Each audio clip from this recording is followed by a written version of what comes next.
Tim, how are you today? Well, it's typical Pittsburgh weather, 79 and sunny as we expect here in November. Beautiful, beautiful. As his position coach, how have you been able to counsel Lucas Kroll through what has been a pretty difficult season for him? For number one, he's a very he's a self-motivator. So to a very large extent, has not, been a lot of, having to, blow in his ear and rub his shoulders and keep him alive because he works very hard. He knows what's in front of him. He knows obviously a little setback, and I'm kind of surprised, what he's done just these last couple of weeks of, moving himself forward. But yeah, when you want to play and you're competitive and you can't play, it's miserable. But he knows what he's got to do. Tim, I asked Chris Beatty this last week, how weird was it for you not to be out on the road and recruiting during the off week? I mean, how weird was that? Very weird. My wife said the same thing. Why are you here? So, yeah, I mean, it's very, very strange. I mean, this whole recruiting process for us coaches, the families, the parents, the high school coaches is just very, very out of whack. Not a great way of recruiting, but that's the way it is. So you got to deal with it and do everything else, but that you can do. And do you know if the signing day has been changed at all, or is it still going to be December sometime? Yeah, from what I said, it's still going to be a December 16th. Okay, thank you. And then the second period in February.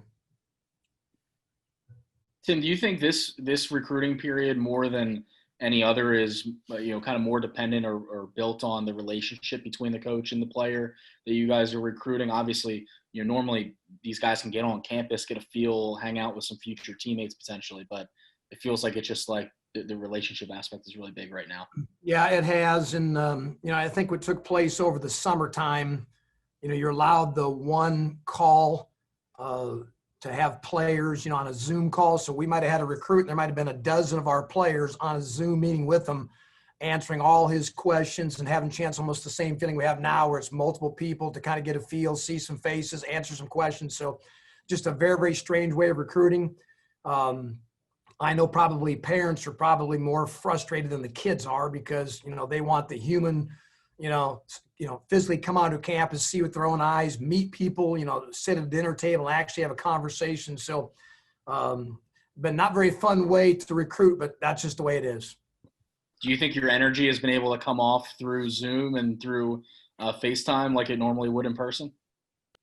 Well, I'd hope so. I mean, I tell you, here's the best rule that took place right here is we have unlimited phone calls. They should keep that rule, in my opinion, because now instead of, it used to be where you'd have to text a kid, hey, call me. And then he'd call you 30 seconds later. Now I can just call him. I can call him multiple times. So, I mean, that's been, I think, a fantastic way. And I'm never going to call some kid. But when I've got to call and talk to him, I can call and get a hold of his parent, the kid. So to me, that rule has been great since this COVID phone call rule. I mean, I can deal with that because you get a chance to really recruit. And that's been a bonus if you use that bonus correctly.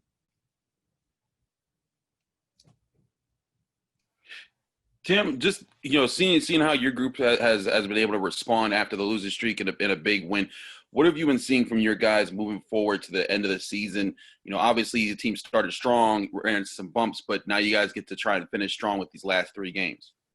Yeah, there's no question that little, I guess, month of October was, no fun.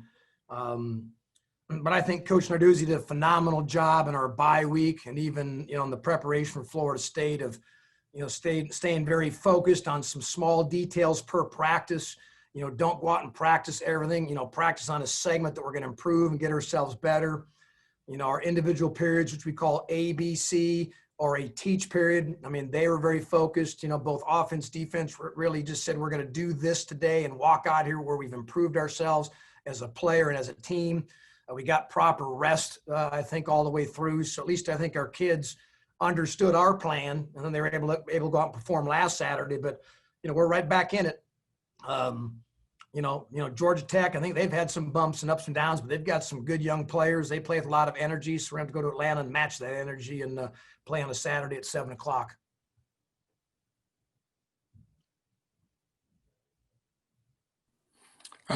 Tim, how has Daniel Morega taken to his increased opportunities? Well, he's played better every week, which is nice to see. I think as you move through the season, you like all your players to, play better. And he's played sound. I mean, he's got, some good toughness. Kai Wright got to play a lot more last week because he's roughly, healthy and playing much better. So at least there's 2 kids out there now that are giving really good effort. They enjoy playing. Of course, they're eager to play more, but right now we're just kind of fitting the pieces of the puzzle together to move ourselves forward from game to game and week to week. Where you guys at? All you guys all at home? You guys should be in that team room over there having this talk. Get you out of the house. We wish we could. Do we have any final questions for Coach Salem? Oh, go ahead, Alan. We're done. Oh, another one. Yeah, I just want to ask you about Lucas and if he's, on track to come back. I know Pat has said he's not out for the season, and if he's been able to help your young guys at all as, a pretty experienced guy. Yes, he has. Great question. Lucas is in obviously all the meetings. I have personally asked him, hey, when you get a chance on practice, if you can whisper in somebody's ear, number one, it's keeping Lucas, intact, keeping him alive, keeping his mind in the ball game. And it keeps him at least aware. And, because I'm just trying to keep, like I say, he's not playing today. Didn't get a practice today, but at least his mind is alert and with us. And he's got good leadership, and I want to keep him that senior leadership role. Do you think we'll play this season at all, Tim, or is that kind of just iffy or up in the air? I mean, I'm not the trainer. I know we get reports every day, but it's been fun to see his progress every day. I mean, just see him weeks ago, walk down the hall so much better, see him on the field out, doing the drills of, quote, his rehab. But, I mean, who knows? I mean, hey, Kenny Pickett came back and played after what he went through. That was a, miracle as far as I considered. So who knows what could happen.